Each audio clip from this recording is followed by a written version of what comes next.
हुजूर के नालायन पाक की तरफ जब 10 सेकंड भी मैं वहां खड़ा नहीं हो पाया। बाबे जिब्रील बहुत कम खुलता है, वो कभी कभी सफाई के लिए खोला जाता है। जी जी।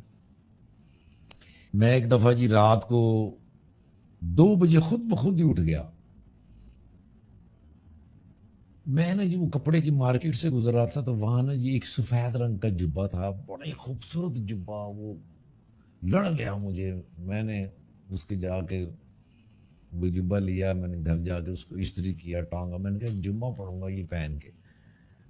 रात को 2 बजे मेरी आंख खुद ब खुद खुली, और बिल्कुल मेरे ऊपर मुझे मुझे अपने ऊपर कोई इख्तियार नहीं था सर कि मैं वॉशरूम में गया हूँ, मैं नहाया हूँ, नहा के वो जुब्बा मैंने पहना है और मैं मस्जिद नबवी की तरफ चल पड़ा हूँ, सीधा चले जा रहा हूँ, बेख्तियार चले जा रहा हूँ।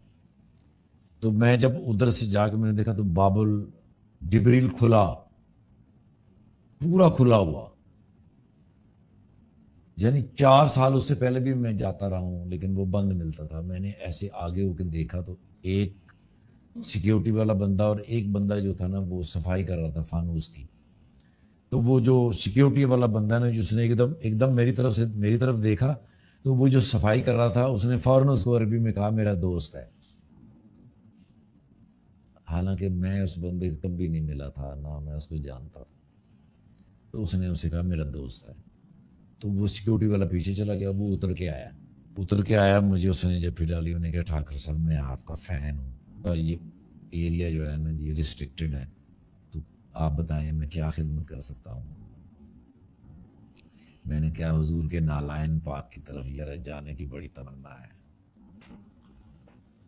मैं हुजूर के नालायन पाक की तरफ जब एक 10 सेकंड भी मैं वहां खड़ा नहीं हो पाया। हुजूर, मैं सिर्फ नीचे जाके मैंने एक वो चूमा है, और उसके बाद मैं बाबुल बिलाल के पास वापस आ के बहुत रोया। मैं सारी रात रोया, मैं सुबह फजर तक रोता रहा बैठ के कि मेरा मालिक मुझ पर इतना मेहरबान है, मेरे हजूर मुझ पर इतने मेहरबान है कि आज उन्होंने खुद ही मुझे उठा के अपनी तरफ बुला के अपने नालैन पाक की तरफ की जियारत कराई। मैं सारी जिंदगी अगर उसको सोचता रहूं और मैं सजदे में पड़ा रहूं, मैं अपने हजूर का, अपने आका का, अपने खालिक का, अपने मालिक का मैं शुक्र अदा कर ही नहीं सकता। बेशक।